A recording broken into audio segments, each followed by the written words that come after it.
जोरदार क्लैपिंग में खुदा के खादम को ब्रदर कालिब को मैं वेलकम करूंगा। जोरदार जोरदार क्लैपिंग करें खुदा के बंदा के लिए। प्रेज लॉर्ड, जोरदार जोरदार।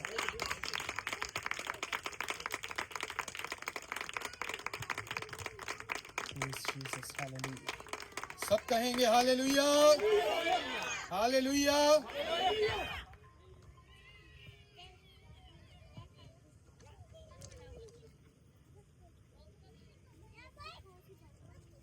क्या आप सब खुश हैं? कौन कौन खुश है? जरा हाथ लहरा के दिखाएं, जरा खुशी से नारा लगा के दिखाएं। खुशी का माहौल है। हालेलुया। मैं आपको बताना चाहता हूँ, जरा हाथों को लहराएं। Hallelujah, very good very good. ये जितने भाई पीछे, अरे पुराने पुराने चेहरे नजर आ रहे। भाई शहजाद, गॉड ब्लेस यू। जहां यस्सु आता है वहां खुशी आती है। हालेलुया। जब यस्सु यायर के घर पे चला गया, बेटी मर गई मगर वो बेटी फिर जिंदा हो गई। हालेलुया। मगर आज ये खुशी का घर है, यहाँ खुदा ने एक नई जिंदगी अता की है। हालेलुया। तो कौन कौन खुश है? Hallelujah, hallelujah. खुदावंद यीशु का शुक्रगुजार हूँ। खुदावंद ने यह अजीम मौका बख्शा, एक बार फिर मलीर कैंट की कलीसिया के दरमियान तशरीफ लाया। खुदावंद के अजीम खादम पास्टर किशन साहब का शुक्रगुजार हूँ, उनकी सारी इंतजामिया के लिए। खुदावंद आप सबको बहुत बरकत दे। बच्चे बहुत प्यारे हैं। आज मैसेज इन्हीं के लिए है, माँ बाप के लिए है। और मैं आपको गारंटीड कह सकता हूँ, अगर आज का मैसेज किसी ने बड़े ईमान से रिसीव कर लिया, नस्लें कामयाब हो जाएंगी, नस्लें। मेरा नाम कालिब जॉय है। मैं अपने पास्टर पतरस याकूब की तरफ से, जो मेरे वालिद भी, आप सबको सलाम पेश करता हूँ। अपनी कलीसिया की तरफ से सलाम पेश करता हूँ। पिछले हफ्ते मैं तकरीबन इन्हीं दिनों में से हफ्ते का ही दिन था। जुमे के दिन जो है मैं उमरकोट में था, थर के इलाका करीब लगता है। और फिर उसके बाद हफ्ते को जो है हैदराबाद में खुदावंद ने मनादी का मौका दिया, और वहाँ पे भी काफ़ी यंग लोग थे।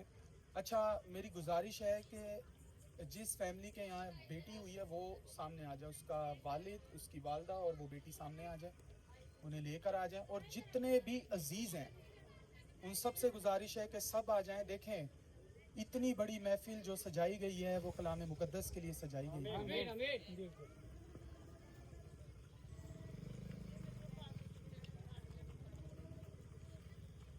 आमीन। और कलाम मुकद्दस अगर आप तक ना पहुंचे तो फिर बात बनेगी नहीं। आमीन। क्योंकि देखें, मैं 10 बातें कर दूं उनका कोई फायदा नहीं होगा, लेकिन कलाम मुकद्दस से अगर पाखरू कोई एक इलाही बात आपके लिए कर दे, उससे आपको बहुत बरकत मिल जाएगी। आमीन। आए कलाम मुकद्दस की तरफ बढ़ते हैं। इमसाल की किताब, बहुत खूबसूरत हवाला है,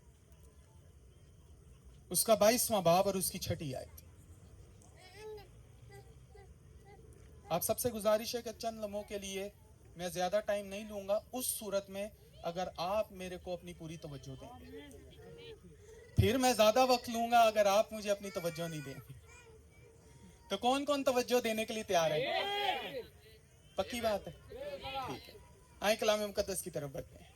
इमसाल की किताब, उसका 22वां बाब, उसकी 6ठी आयत। कलाम मुकद्दस में यूं लिखा है, लड़के की उस राह में तरबियत कर जिस पर उसे जाना है, वो बूढ़ा होकर भी उससे नहीं मुड़ेगा। सब कहें आमीन। सब मेरे पीछे पड़े। लड़के की, ऊंची आवाज में, लड़के की उस राह में तरबियत कर जिस पर उसे जाना है, वो बूढ़ा होकर भी उससे नहीं मुड़ेगा। सब कहें आमीन, आमीन, आमीन, आमीन, आमीन। आए खुदावन यीशु के लिए जोरदार तालियां लगाएंगे। अच्छा, तालियां ऐसी होनी चाहिए कि मुर्दा जाग जाए। और जोर से आपके चेहरे पर खुशी नजर आनी चाहिए। सब कहें हालेलुया, हालेलुया, हालेलुया, आमीन। तशरीफ रखें, खुदावंद आपको बरकत दे। अच्छा, हमारे जितने अजीज बहनों भाई हैं, खुदावंद यीशु आप सबको बरकत दे। कई बहनों भाइयों को ये चीज़ मालूम है और कई बहन भाई जो नए हैं उनको मैं ये बता दूं कि जब आप आमीन कहते हैं और हालेलुया का नारा लगाते हैं तो आप कलाम मुकद्दस को पानी दे रहे होते हैं। कलाम मुकद्दस बीज है, आमीन। और जब बीज को पानी दिया जाता है, बीज बढ़ता है, बीज पौधा बनता है, वो पौधा पेड़ बनता है, उस पेड़ पर फल आता है, तो पानी देने वाला भूखा नहीं रहता। पानी देने वाले का पेट ऑटोमेटिकली क्या होता है? भर जाता है। इसीलिए कई लोग इबादत में आते हैं, खाली चले जाते हैं। लेकिन जो कलाम मुकद्दस के बीज को पानी देता है वो फल लेकर जाता है। हालेलुया। इसीलिए ताली बजाने में कंजूसी नहीं करनी।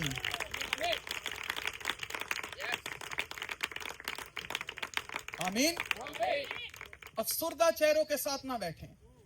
खुदावन यस्सु की हजूरी में अफसुर्दा चेहरे नहीं होने चाहिए। खुदावन यस्सु मसीह की हजूरी में खुश चेहरे होने चाहिए, क्योंकि खुदावन यस्सु जहां पर आता है, खुदावन यस्सु वहां पर अजीम और जलाली काम करने की कुव्वत रखता है। हालेलुया।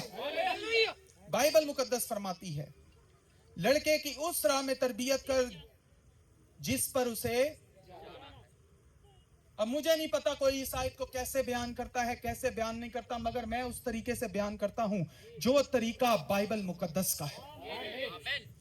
बाइबल मुकद्दस में साफ मरकूम है, लड़के की उस राह पर तरबियत कर जहां पर उसे खत्म। तरबियत किसने करनी है?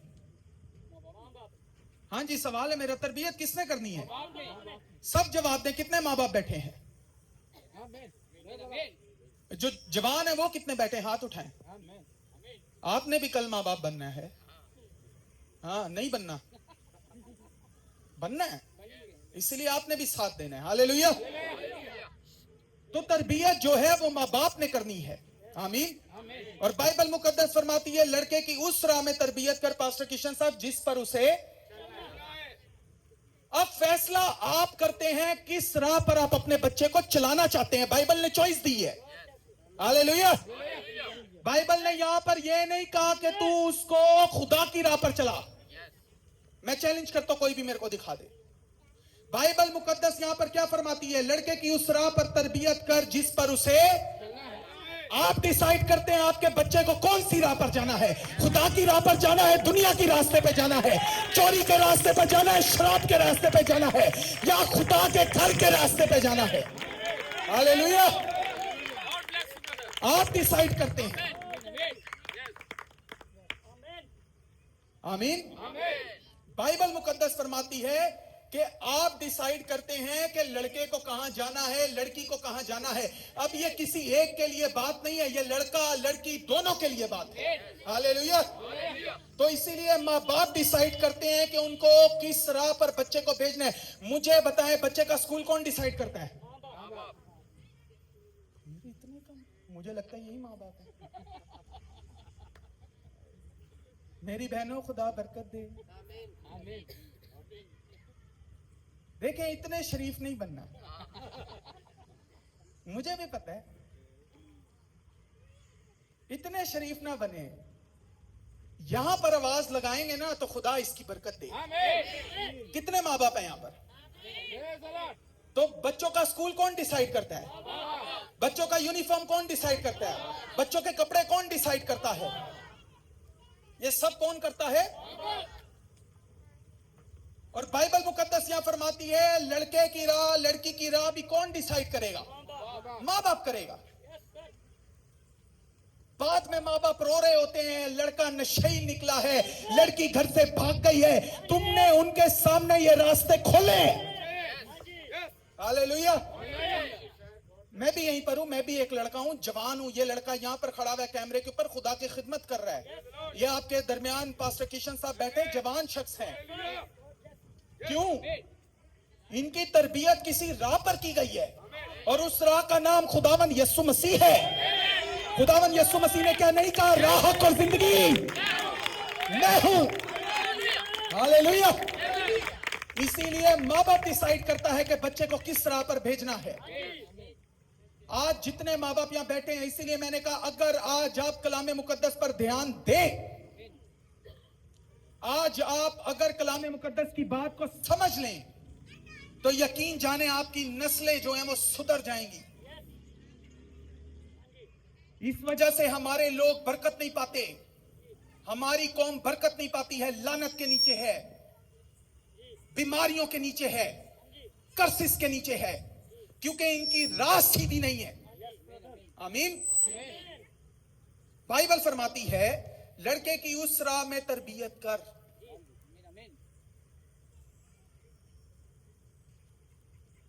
एक खादम था, एक घर में विजिट के लिए चला गया, और जब विजिट के लिए गया तो उस खादम ने कहा आपके घर पे बाइबल है? वो बहन ने और जो उसका शौहर था उन्होंने कहा जी बाइबल है। उसने कहा बाइबल ले आए, इससे पहले कि मैं दुआ करूं आप अपनी बाइबल भी ले आए, ताकि जो मैं पढ़ूं आप भी देखें कि क्या मैं सही पढ़ रहा हूं या नहीं। अच्छा, बाइबल लाई गई, तलावत हो गई, दुआ हो गई, सब सुन रहे हैं? गुड। दुआ हो गई और वो बहन कुछ पैसे लेकर आई, उनकी सैलरी थी मंथली, और उसने लाकर पास्टर साहब को दी। पास्टर साहब को कहा इस पर दुआ करें, इसके बाद हम हदिया देंगे आपको और आप खाना खाइएगा, फिर आप रवाना होइएगा। पास्टर साहब ने कहा ठीक है बेटा, छोड़ दे, जहां पर भी सेट हो गए। पास्टर साहब ने कहा ठीक है, कोई मसला नहीं है। पास्टर साहब ने दुआ की, पास्टर साहब चले गए, सब कुछ हो गया। अब वो बहन और भाई बहुत परेशान, पैसे गायब हो गए। पैसे क्या हो गए? गायब हो गए। पूरा घर ढूंढ लिया, पैसे नहीं मिले। अब कोई महीने बाद वो पास्टर दोबारा आया। अब दोनों की हिम्मत ना हो कि अब इनसे पूछे कि कहीं आप तो नहीं थे ले गए। फिर भी बहन ने, इसीलिए मैं कहता हूं ना, देखें बहनों यहां पर भी साथ देना है, बहनों की आवाज बुलंद होती है, यहां पर भी सब कहें हालेलुया। तो बहन ने हिम्मत करके पूछ लिया कि पास्टर साहब हमने दुआ कराई थी, उसके बाद हमें पैसे मिले नहीं। पास्टर साहब ने कहा एक काम करो, जो बाइबल तुम लेकर आए थे वो बाइबल लेकर आओ। वो बाइबल लाई गई। पास्टर साहब ने कहा बाइबल खोलें। वो बाइबल खोली गई और पैसे उस बाइबल में पड़े हुए थे। अगली बात, पास्टर साहब ने कहा सुनो, तुम दोनों मियां बीवी मेरे लिए खाना लेने चले गए थे, और मैंने कहा बाइबल से अच्छी कोई जगह नहीं कि तुम्हारी कीमत उसमें रख दो दुआ के बाद। पास्टर साहब ने दुआ करके कीमत बाइबल के अंदर रख दी, बाइबल बंद कर दी, और उस पादरी ने कहा सुनो, इसका मतलब ये तुमने पूरा महीना बाइबल नहीं खोली। तुमने बाइबल खोली होती तुम्हें उसी घड़ी पैसे मिल जाते। हालेलुया। ये जिन घरों में बाइबल नहीं ना खुलती उनकी किस्मत के ताले बंद रहते हैं। हालेलुया। उनके बच्चों की किस्मत के ताले भी बंद रहते हैं, उनकी बरकत के ताले बंद रहते हैं।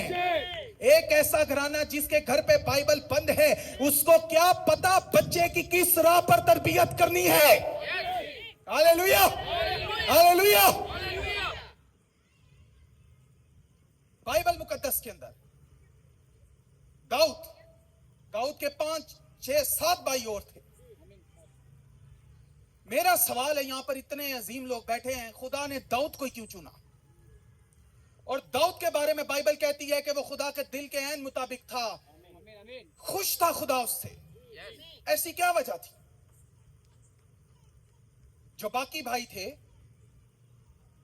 वो ज्यादा ताकतवर थे, तलवार भाला चलाना जानते थे, जंगजू थे।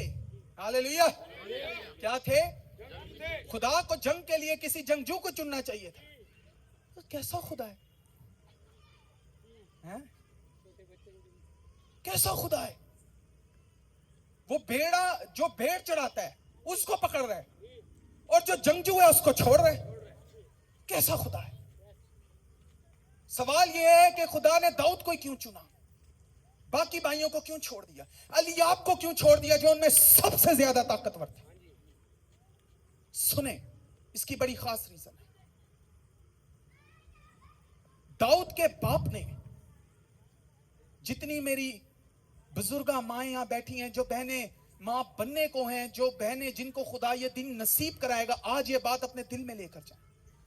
दाऊद के बाप ने बाकी भाइयों को तलवार चलानी सिखाई थी, मगर दाऊद की माँ ने दाऊद को पर्वत चलाना सिखाया था। खुदा तलवारों से थोड़ी पसंद करता है, हालेलुया।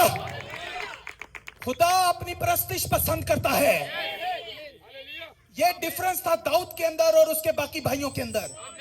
बाकी सब तलवार चलाना जानते थे, मगर दाऊद साज बजाना जानता था, और जिस करीब वो साज बजाता था, बाइबल फरमाती है खुदा की हुजूरी नीचे आ जाती थी। और जिस बच्चे के साथ खुदा की हुजूरी हो, उसको कौन मात देगा? Hallelujah, hallelujah. दाऊद की तरबियत खुदा की राह पर की गई थी, हालेलुया। इसीलिए बाइबल फरमाती है लड़के की उस राह पर तरबियत कर जिस पर उसे आप डिसाइड करो आपके बच्चे को किधर जाना है।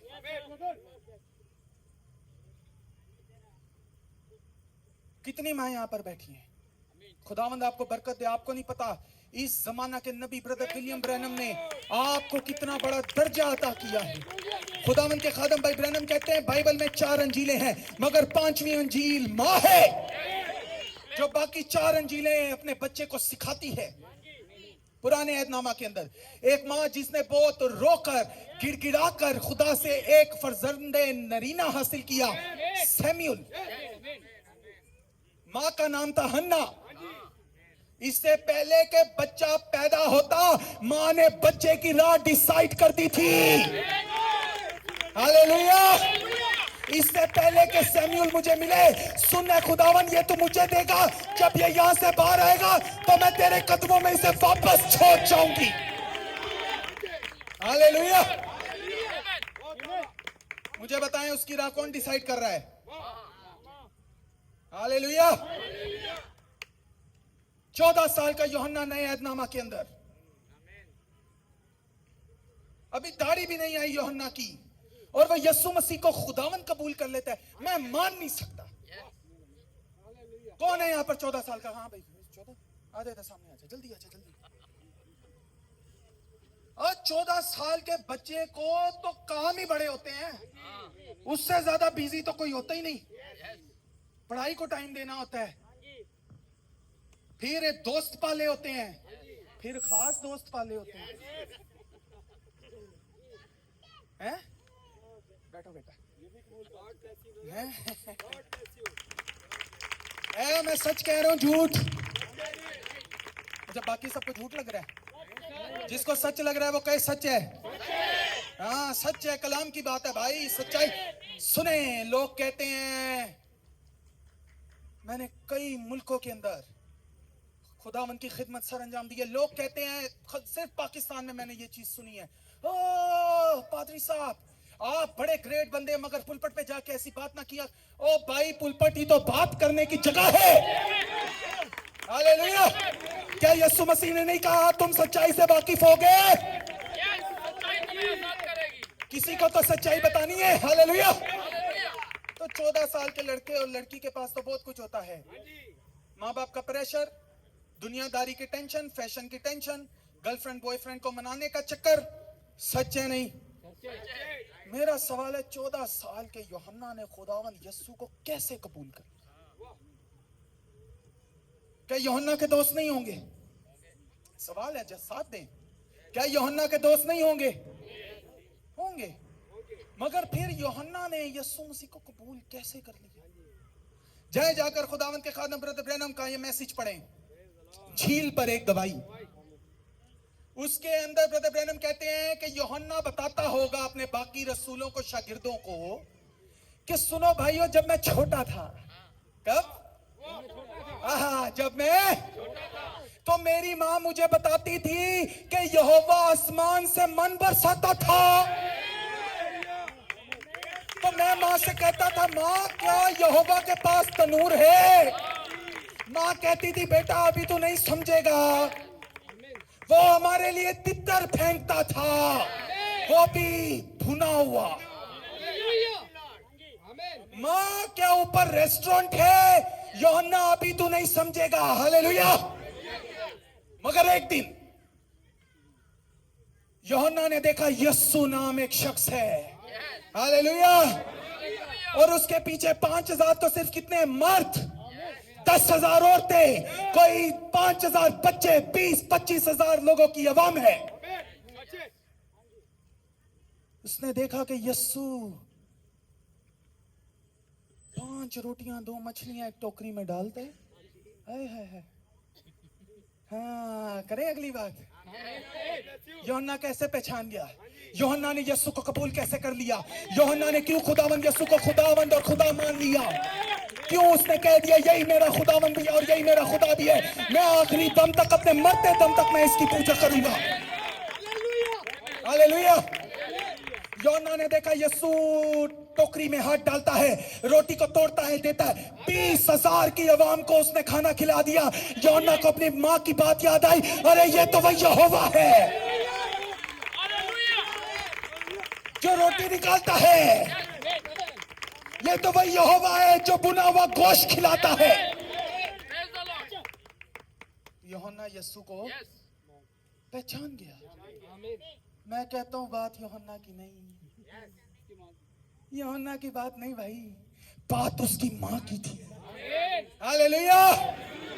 बात यूहन्ना की नहीं। यूहन्ना को यूहन्ना बनाने वाला पहला खुदा का फजल, दूसरा उसकी मां थी, खुदा परस्त मां। हालेलुया। जिसने उसकी उस राह पर रहनुमाई की जहां पर उसे, अब आप डिसाइड करें आपने अपने बच्चे को कहां भेजना है।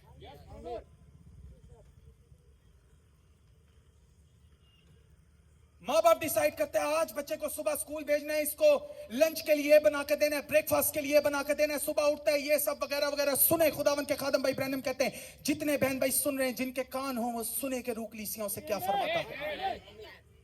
अपने बच्चों को ये डिग्रियां आप जो करवा रहे हैं, मुझे बताएं क्या ये डिग्रियां उनकी मदद कर सकती हैं? नहीं कर सकती। मैं आपको बताता हूं, मेरे राब्ते के अंदर ऐसे ऐसे MA पास, BA पास, बड़ी बड़ी PhD की डिग्रियां लेकर, डॉक्टर की डिग्रियां लेकर लोग ख्वार हैं,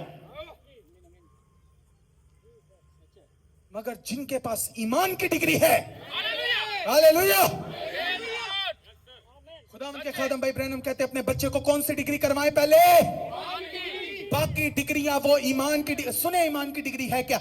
ईमान की डिग्री बाकी डिग्रियों को काम में लेकर आती है। हालेलुया। इसीलिए आपने डिसाइड करना है, जितने माँ बाप बैठे हैं, कि आपने अपने बच्चे की रहनुमाई किस राह पर करनी है। जहां मर्जी कर दे बच्चे की रहनुमाई। और वो माँ बाप, मैं उनको मुबारक कहता हूं। बाइबल उस माँ को मुबारक कहती है जो बच्चे की रहनुमाई ठीक करती है। बाइबल कहती है, हालेलुया, कि उसकी औलाद, इसी इंसाल की किताब में, कि उसकी औलाद भी उसको मुबारक कहती है, उसके बेटे उसकी तारीफ करते हैं। और मैंने ऐसी भी औलाद देखी है जो अपने माँ बाप को इसी मुंह से गालियां देती है, तमाचे मारती है, लाते मारती है, घरों से बाहर निकाल देती है। वजह क्या है? तरबियत। राह, जिस राह पे माँ बाप ने भेजा है उसी राह पे जाएंगे ना भाई, दूसरी पे थोड़ी जाएंगे। मैं आपको खुशखबरी देना चाहता हूं, खुदावंद के खादम भाई ब्रैनम कहते हैं मगर जो यस्सु राह, हक और जिंदगी है। ब्रदर ब्रैनम कहते हैं इस राह के बारे में एक खास चीज है। अगर इस राह से बच्चा जरा सा इधर होगा ना, तो इस राह का मालिक, इस राह का करता धरता पाकरू है जो उस बच्चे को वापस इस राह पर चलाएगा। हालेलुया। इसीलिए फैसला आपका है कि आपने अपने बच्चे की रहनुमाई कहां करनी है। दाऊद की रहनुमाई ठीक हुई। हालेलुया। क्या था? भेड़ें चराता था, बादशाह बना दिया। तो मुझे ढूंढ के दिखाओ कहीं पे एक भेड़ें चराने वाला बादशाह बन गया। हाँ। एक और तमसील देता हूं, क्या आप सब सुनेंगे? I am closing. भाई को याद आ गया, हमारे यहाँ खुदावन के अजीम खादम यूनाइटेड स्टेट्स अमेरिका से ब्रदर जेरल्ड आए और उन्होंने हमारी इबादत, हमारे चर्च में इबादत हो रही थी, कई बहन भाइयों ने यहाँ पे वो चर्च देखा है। अगर आप चाहें तो बाद में यूट्यूब चैनल भी हमारा जरूर सब्सक्राइब करें, उस पर आपको ये मैसेजेस भी मिलेंगे। खुदावंद के खादिम ब्रदर जरील ने कहा, सुने, मैं अमेरिका में एक मीटिंग ले रहा था और वहां पर एक स्याह फाम खादम, जो शीला खादम कलाम सुना रहा था, और जब भी जमायत थोड़ी सी ऊँगती थी ना, तो वो कह रहा था, मैं बंद करने लगा हूं, आई एम क्लोजिंग। कौन कौन चाहता है मैं बंद कर दूं? जैसे ही खादम बोलता मैं कलाम मुकद्दस अब खत्म करने लगा हूं, तो अवाम दोबारा जोश में आ जाती। वो फिर 20 मिनट सुनाता, फिर अवाम सोने लगती, वो फिर कहता आई एम क्लोजिंग। क्या चले 5 मिनट और? Hallelujah, hallelujah. आपकी बरकत इस कलाम मुकद्दस में है। कलाम मुकद्दस के बगैर आप बरकत नहीं पा सकते। सुने, एक बच्चा जिसकी सही रहनुमाई की गई हो, वो बच्चा नस्लें बदलने की कुव्वत रखता है। वो लड़की नस्लें बदलने की कुव्वत रखती है। बाइबल मुकद्दस के अंदर, ये सिर्फ लड़कों के बारे में बात नहीं हो रही। दबूरा नाम एक लड़की थी, कौन कौन जानता है? क्या दबूरा के जमाना के अंदर कोई मर्द नहीं था? सवाल है मेरा, क्या कोई इस काबिल नहीं था कि वो काजी बन जाता? खुदा को एक औरत को पकड़ के काजी बनाना पड़ता, इसका मतलब कुछ तो था। हालेलुया। मैं समझता हूं पहले नंबर पर खुदा की मर्जी और दूसरे नंबर पर दबूरा की तरबियत। क्या मुकद्दसा मरियम के जमाने में, बहनों मेरा सवाल है आपसे, क्या सिर्फ मुकद्दसा मरियम ही पाकीज़ा औरत थी कि यीशु उससे जन्म लेता? और भी होंगी, मगर कोई तो खास बात थी मुकद्दसा मरियम में। हालेलुया। कि खुदा ने मुकद्दसा मरियम को ही चुना। हालेलुया। जानना चाहते मुकद्दसा मरियम में क्या खास बात थी? जब खुदा का फरिश्ता कलाम लेकर आया तो उसने कोई बहाना नहीं किया, उसने कहा तेरे कलाम के मुताबिक मेरे साथ हो। उसकी तरबियत दुरुस्त की गई थी। आपको क्या लगता है? मुकद्दसा मरियम ने, सुने जितनी बहनें यहाँ बैठी हैं, आज भी बेटी की खुशी है, क्या बात है। बेटियां बड़ी खास होती हैं, बेटों से कई दर्जे अच्छी होती हैं। मैं भी बेटा हूं, लेकिन क्या करे, सच कहना पड़ता है। बेटा फिर भी बाप की रिस्पेक्ट नहीं करेगा, बेटी करेगी। आपको पता है बेटी को दोनों दर्जे हासिल होते हैं। हम उसे बेटी भी कहते हैं और कभी बेटा भी कह के बुलाते हैं। बेटा बात सुनो। हालेलुया। खुदा के नजदीक इन बहनों की बड़ी वैल्यू है। तो चुप क्यों बैठे हो? सब कहें हालेलुया। जरा बहनों के लिए तालियां लगाएं।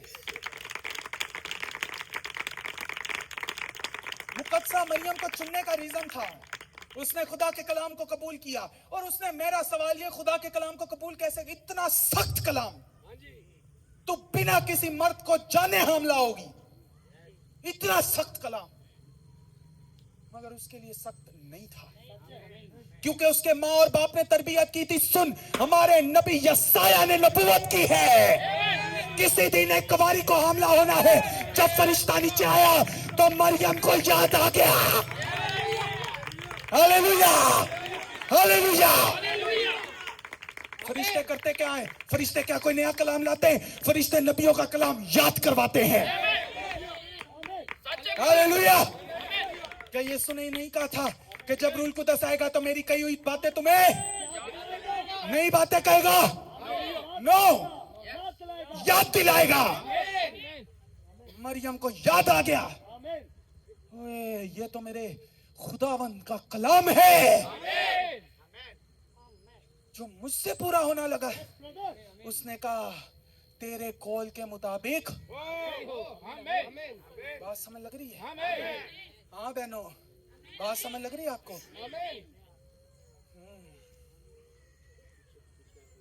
कितनी बहनें चाहती हैं उनके बच्चे बरकत पाए?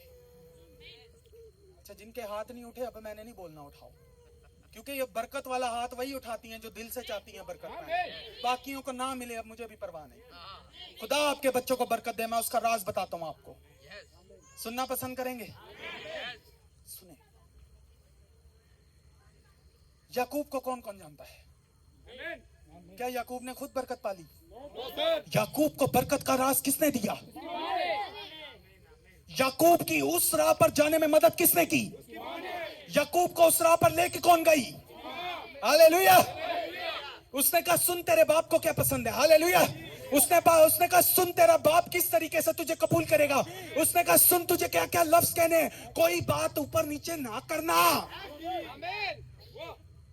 बरकत पा गया। ओ मेरी बहनों, आपके हाथों में खुदा ने बरकत रखी है। कभी ये बरकत वाली बाइबल खोले तो सही, खोलें तो सही अपने घर में। मैं हैदराबाद में प्रीचिंग कर रहा था, मैंने उन्हें बताया सुनो मुझे पता है मेरी माँ कौन है।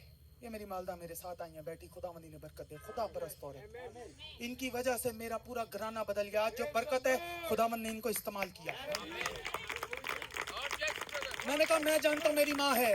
वहां पर छोटे छोटे बच्चे बैठे हुए थे। मैंने कहा सुने इनमें से किसी को भी बुलाएं, ये नहीं बता सकता इनकी माँ कौन है। फिर इनको एक फोन पकड़ाओ, वो बताएगा कि मेरा सब कुछ ये फोन है। आजकल माओ के पास टाइम ही नहीं है। बच्चा रोया फोन दे दिया, बेटी रोई फोन पकड़ा दिया। बाद में फिर यही माँ रो रही होती है। पहले बच्चा रोता है फिर कौन रोती है? बच्चे है ना, वो तो कुछ भी देखेगा।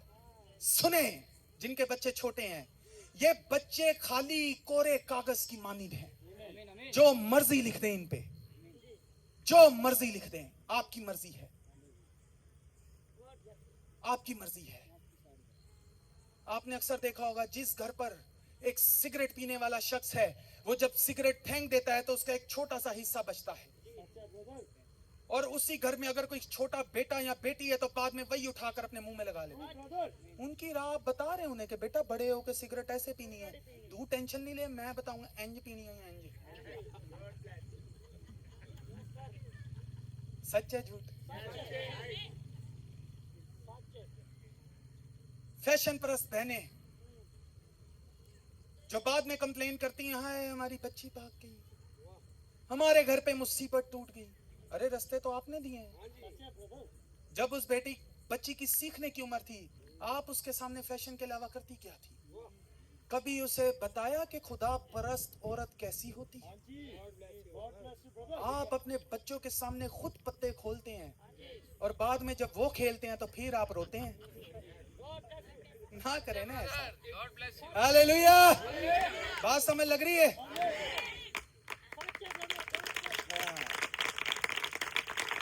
अमजद भाई, आई एम क्लोजिंग। देखें बात समझ आनी चाहिए। हमें बड़े बड़े लफ्ज भी आते हैं, आलमाना जुबान भी आती है, मगर आलमाना जुबान से आज तक किसी का भला नहीं हुआ।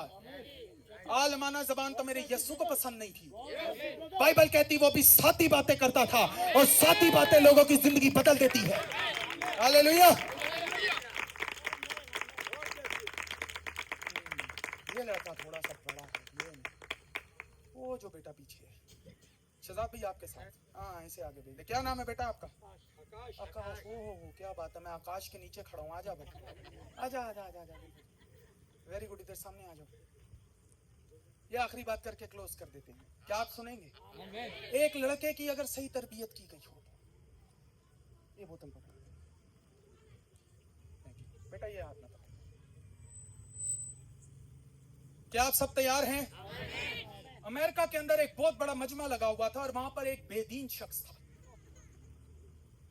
जो खुदा का यकीन नहीं करता था। और बड़े बड़े क्रिश्चियन आलम आते थे, बड़े बड़े, और वो उन सबको साबित करके भेज देता था तुम्हारा खुदा जिंदा नहीं है, तुम ऐसी किसी मुर्दा खुदा की बातें करते हो। मैंने तुम्हें तुम्हारी बाइबल से और तुम्हारा जितना थियोलॉजी का सामान है, आजकल लोग थियोलॉजी को बड़ा पूछते हैं ना, उससे साबित कर दिया कि तुम्हारा खुदा ठीक नहीं, तुम्हारा खुदा सच्चा नहीं है। बड़े बड़े आलमों को उसने फारिग करके भेज दिया। एक रात मजमा लगा हुआ और एक आकाश की तरह लड़का वहां पर था। देखें आकाश कितना मासूम है। खुदा बरकत। आकाश की तरह लड़का वहां पर मौजूद था, उसके पास एक सेब था, वो बैठा हुआ था, वो देख रहा था कि ये बंदा क्या करता है। ये एक तो हमारे खुदा को गलत साबित कर रहा है, ऊपर से बड़े बड़े पादरी उल्मा जाते हैं उन सबको गलत साबित कर देता है, उसकी समझ में नहीं। फिर उसके पास एक सेब था। अब देखें जिस लड़के की सही रहनुमाई की गई, इधर आओ। आकाश ने क्या किया? आकाश ने अपना सेब निकाला, ये इधर बोतल है, उधर सेब था। उसने अपना हाथ उठाया, भाई हाथ उठाओ। उसने कहा मैं सवाल करना चाहता हूं, मेरे भी दिल में सवाल है। ठीक है। उस बेदीन ने कहा अब एक बच्चा मुझसे सवाल करेगा। फिर उसकी इज्जत का मामला था, उसने कहा चल ठीक है सामने आ जा। ब्रदर ब्रैनम कहते हैं कि वो बच्चा सामने आ गया और उस बच्चे ने अपना सेब चमकाना शुरू कर दिया। सेब उसके हाथ में, हाँ? सेब को साफ कर रहा है, अपनी शर्ट को पकड़ता है, सेब को साफ करता है। और वो जो बेदीन था उसको गुस्सा आ रहा है। वो कह रहा है तू क्या कर रहा है? सवाल कर, सवाल कर, सवाल कर, मेरा वक्त जाया ना कर, सवाल कर। उसने कहा सर जी 1 मिनट करता हूं। उसने फिर जरा बोतल साफ करना है, यूं ही कर। उसने फिर सेब साफ किया और उसने एक बड़ा निवाला सेब का लगाया, बाइट लगाई उसने बड़ी, मजे से उसने चबा के खाया। उसको और गुस्सा आ गया। उसने कहा तू नीचे से ऊपर सेब खाने आए? उसने कहा सुने आगे मेरा सवाल है। उसने कहा आप सुने, आप जो खुदा को गलत साबित कर रहे हैं, आप जो कह रहे हैं खुदा नहीं है, मुझे सिर्फ ये जवाब दे दे, ये सेब जो मैंने खाया है ये खट्टा था या मीठा? सेब खट्टा था या? उसने कहा सुन, सेब तूने खाया है, मुझे क्या पता खट्टा है या मीठा। उसने कहा सुन मेरे भाई, खुदा की कुदरत को तूने चखा ही नहीं, तुझे क्या पता खुदा मीठा है या नहीं। हालेलुया, बात समझ लगी? हाँ, उसने कहा तूने चखा ही नहीं, तुझे क्या पता खुदा है या नहीं। वेरी गुड, बैठो, मेरे को दे दो, थैंक यू। खुदा की कुदरत को तू कैसे कह सकता है मेरा खुदा है या नहीं? तू कैसे ललकार सकता है? अगर तू मुझे इसका जवाब दे दे सेब खट्टा है या मीठा। मेरा सवाल है सेब खट्टा है या मीठा? हाँ? सुने, यीशु के यहाँ अंगूर खट्टे नहीं होते। हालेलुया। उस बच्चे 14 साल 12 साल के बच्चे की वजह से वो बेदीन उसी इबादत में यीशु मसीह को कबूल करके गया। हालेलुया, बात समझ रहे? आमीन। मैं कहता हूं लड़के का कमाल नहीं था, इसके वालिदैन का कमाल। आमीन। जिन्होंने उसे संडे स्कूल भेजा होगा, जिन्होंने उसको चर्च भेजा होगा। इसीलिए बाइबल फरमाती है अपने लड़के की उस राह पर तरबियत कर जिस पर उसे चलना है। आप खुद डिसाइड करो आपके बच्चे को कहां जाना है। मैं नहीं कहता बच्चे को स्कूल ना भेजो, मगर उसे पहले संडे स्कूल भेजो। बच्चा स्कूल से 5 मिनट लेट हो जाए, मगर संडे स्कूल में 5 मिनट पहले जाना चाहिए। हालेलुया। बेटी किसी फंक्शन में लेट हो जाए, मगर चर्च की इबादत में 5 मिनट पहले जानी चाहिए। आप खुद अपने बच्चे की तरबियत करें। लोग कहते हैं हमारे बच्चे तरक्की नहीं करते। हो फलाने का लड़का तरक्की कर गया, फलाने के लड़के को बेटी को ये मिल गया, वो हो गया। अरे भाई सुने, खुदा हमेशा उसको तरक्की देता है। सुने, उमरकोट के अंदर जब मैंने मीटिंग खत्म की तो बहुत से लोग दुआ करवाने के लिए आए। सब पर दुआ की, कईयों को खुदावन के फजल से जो उन्होंने मांगा उनको मिला। एक लड़की वहां पर आई, मैं आपको बताना चाहता हूं। और जब वो सामने आई, मैंने उसके सर पे हाथ रखने की कोशिश की, उसने मेरा हाथ हटा दिया। उसके बाप ने कहा इसमें बदरू है। मैंने कहा सुने, मैंने बेटी से कहा आपका नाम क्या है? उसने जवाब नहीं दिया। मैंने वालिद को साथ में साइड पे करके कहा, उसकी जो कजन थी उसको कहा, मैंने कहा सुन बेटा सुन, और तू जो वालिद है तू भी सुन, इसमें बदरू नहीं, इसमें नियत की कमी है। इस लड़की की नियत सही नहीं। बाद में पास्टर साहब हमारे साथ थे, हमने कहा सुने, इस लड़की का बाहर कहीं केस चल रहा है, इस लड़की का कोई बॉयफ्रेंड है? कहते हैं हाँ। तुम शादी नहीं करवा रहे? हाँ। मैंने कहा यही बदरू है इसकी। मैंने बेटी को कहा सुन, अब तेरे पास 2 हल हैं, यहाँ तो तू खाएगी एक अच्छा खासा पेंटिकोस्टल स्टाइल चमात्रा, तो फिर तू सच उगल देगी, या तू अभी बता दे कि सच क्या है। सच सामने आ गया। अब बताने का मकसद क्या है? बाप आ गया दुआ करवाने के लिए, ढोंग रचाने के लिए, जबकि बाप भी जानता था कि मैंने किस राह पे तरबियत की है। आज भी ऐसे लोग हैं जो खुदा की हजूरी में आके, ये खुदा की हजूरी का मजाक उड़ाना होता है। आप डिसाइड करें आपके बच्चे को किस राह पर आपने भेजना है। खुदा ने थोड़ी मना किया है, कहीं पे भी बाइबल मुकद्दस में ये नहीं कहा कि वहां पर उसकी रहनुमाई कर जहां पर खुदा की रहे। नहीं भाई, खुदा ने यहाँ पर छोड़ा है। मुझे बताएं, क्या इंसान आजाद मर्जी है? किस किस का ईमान है? बाइबल शहादत देती है इंसान आजाद मर्जी है। अब आपकी मर्जी है, आप कहां जाना चाहते हैं, आपकी मर्जी, आपके बच्चे कहां जाना चाहते हैं, ये आपके ऊपर डिपेंड है कि आप बरकत लेना चाहते हैं या नहीं। और सुन लें, जो खुदा से दूर है, जो खुदा के नजदीक नहीं है, वो खुद तो तबाह होगा, उसकी नस्लें भी तबाह होंगी। खुदा नस्लों तक का हिसाब लेता है, भूल में ना रहे। जितने वालिदैन यहां पर बैठे हैं, अब मैं खास तौर पे माओं से बड़ी बात हो गई, वालिदों से एक बात कर देता हूं, बरकत हमेशा बाप से ट्रांसफर होती है, मर्द से ट्रांसफर होती है। जिंदगी हमेशा मर्द से आती है, और जिस घर का मर्द खराब है, उस घर के बच्चे अच्छे नहीं होंगे।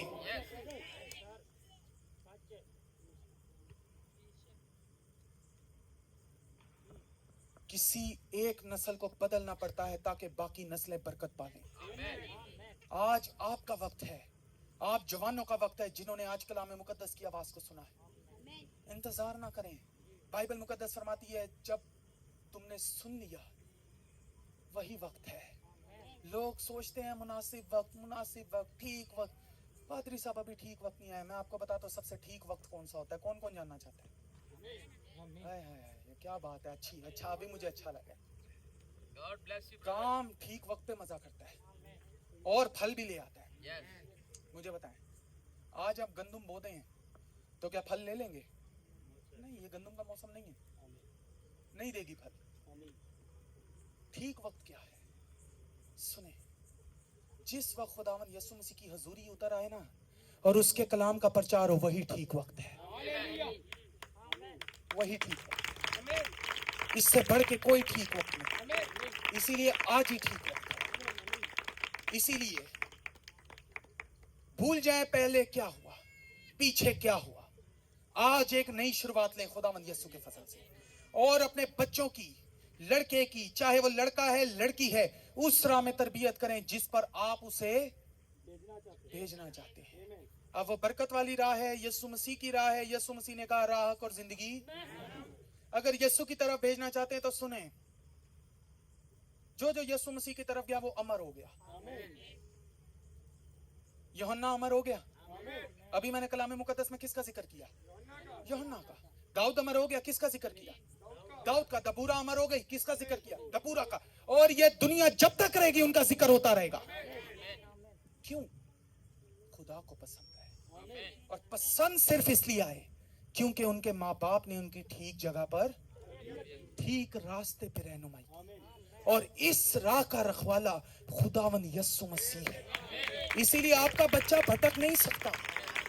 खुदावन के खादम भाई ब्रैनम कहते हैं कि अगर वो बच्चा भटकने लगे भी तो खुदा का रूह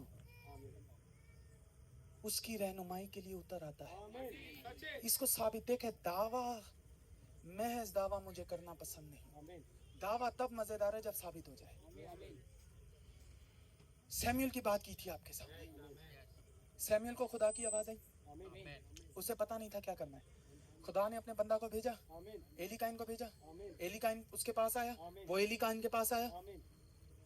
खुदा ने उसकी रहनुमाई कर दी कि अगली बार जब आवाज आए तो कहना खुदावन मैं। यहाँ पर कितने हैं जो कहेंगे खुदावन मैं हाजिर हूँ? कितने हैं जो बरकत पाना चाहते हैं? कितने हैं जो शिफा पाना चाहते हैं? कितने हैं जो चाहते हैं उनकी नस्लें तब्दील हो जाएं? कितने जवान हैं जो चाहते हैं उनको बरकत मिले? हालेलुया। गाड़ी किस किस को पसंद है? 1 to 5 हंसा बच्चा। कार किस किस को पसंद है? ओहो क्या बात है। बहनों, अच्छा घर किसको पसंद है? वाह वाह वाह। सब मिलेगा। खुदावन के यहाँ किसी चीज की कमी नहीं है, सिर्फ अपनी औलाद की तरबियत खुदावन यीशु की राह पे कर। आपको पता है होता क्या है, क्यों घरों के हालात नहीं बदलते? नशई बाप, नशई आगे से लड़का 20-25 हजार महीने का कमाते हैं, 15 हजार तो उनके नशे में पूरा हो जाता है। हालात कैसे बदलने? फैशन परस्त बहन, बेस ही मैंने सुना है 2500 3000 का आता है। कौन सी बहन कंफर्म करेगी? अच्छा वाला। देखें कुछ बहनें ऐसी हैं, इसका मतलब है घर के हालात कैसे बदलेंगे, समझ रहे हैं? लेकिन यही जब खुदा परस्ती होगी, हालेलुया, तो शराबों पे, फैशन पे पैसा जाया नहीं होगा।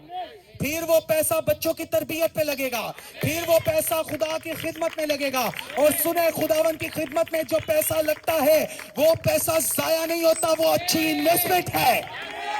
उसी के वसीले खुदा बरकतों पर बरकतें, बरकतों पर बरकतें देना शुरू कर देता है। हालेलुया, समझ लग गई बात आपके? Now I am closing. आए सब कदमों पे खड़े हो जाए, ईमान के साथ खड़े होइएगा। जो दुआ चाहते हैं कि उनके हालात बदलें, जो चाहते हैं उनकी नस्ल बदल जाए, जो चाहते हैं खुदा उनके लिए काम करे, सब अपने हाथों को बुलंद करें, सब अपने हाथों को बुलंद कर दें। अगले चंद मिनटों के लिए किसी की आंख खुली ना रहे, सब आंखें बंद। खुदावन की हजूरी इस घड़ी पर यहां पर मौजूद है, सब अपनी आंखें बंद कर। और अगर आप ईमान रखते हैं, हाथों को बुलंद करें बहनों, सब अपने हाथों को बुलंद करें, अपना दाहिना हाथ सब बुलंद कर लें। और अगर आप चाहते हैं कि खुदावन यीशु आपके लिए काम करे, आपकी नस्लों को तब्दील करे, मैं बहुत ईमान के साथ आपके लिए दुआ करूंगा। और यकीन जाने, खुदा ने कभी मेरी ईमान से मांगी हुई दुआ को पीछे मोड़ा नहीं है, हमेशा वो दुआ जवाब लेकर आएगी। अगर आप ईमान रखेंगे, खुदा आपके लिए वो काम करके रहेगा। कोई चीज हमारी दुआ के रास्ते में नहीं आ सकती। मैं ऐसे खुदा के साथ आया हूं जिसका नाम यीशु मसीह है। जब वो मुर्दे को भी आवाज लगाता है तो बाहर आ जाता है। मैं ऐसे नबी के पैगाम के साथ आया हूं जो तख्लीक करता है। इसीलिए मेरी दुआ रायगा नहीं जाएगी। इसीलिए अगर आप चाहते हैं कि मैं आपके लिए दुआ करूं, आंखें बंद करें, आए सब खुदावन यीशु मसीह के नाम में, हालेलुया, सब दुआ करें। आए अपने लबों को खोलें, कहें खुदावन तू हमसे बात कर, तूने हमसे बात की, तेरा शुक्र हो। अब मेरे ईमान को बढ़ा। खुदावन मैं इस सुने हुए कलाम पर ईमान रखती हूँ, मैं ईमान रखता हूँ। रब्बुल अफ़ाश खुदावन यीशु नासरी, मैं तेरी हजूरी में आता हूँ, तू जो कल और आज बल्कि अब तक यकसा है। खुदावन जब मुर्दे भी तेरी हजूरी में लाए जाते हैं तो वो जिंदा हो जाते हैं। यीशु नासरी मैं तेरी शुक्रगुजारी करता हूँ इन बहनों के लिए, भाइयों के लिए जिन्होंने तेरे कलाम मुकद्दस को सुना है। ए मेरे खुदावन, तेरा कलाम इनके लिए जिंदा हो जाए। यीशु के नाम में खुदावन नस्लें बदल जाए। काश यहाँ पर मौजूद माँ बाप अपने बच्चों की रहनुमाई उस राह पर करें जो तू है। खुदावन ये कभी शैतान की तरफ ना जाए, इब्लीस की न सुने बल्कि पाक रूह की सुने। इनके घराने का तराना हालेलुया हो। जवानों की जिंदगी बदल। तूने फरमाया है जवान अपनी जवानी के आयाम में खुदावंद अपने खुदा को याद कर। खुदावंद इन नस्लों को बदल दे। काश ये पाकरू से भर जाए। काश ये खुदावंद यीशु को अपना नजात दहिंदा खुदावंद और खुदा कबूल करे। यीशु के नाम में खुदावंद मेरा ईमान है, मैं दुआ मांगता हूं जिनकी नस्लें यीशु को कबूल कर लेंगी और जो उसके नाम में शामिल हो जाएंगे, तू उनकी हकीकत को बदल देगा। इनकी दिली तमन्नाओं को पूरा कर देगा। जिसको अच्छा घर चाहिए उसकी औलाद के वसीले तू कर देगा। जिसको अच्छी गाड़ी चाहिए उसकी औलाद के वसीले देगा। तूने कहा मैं पुश्त दर पुश्त वफादार खुदा हूं, मुझे कबूल तो करके दे।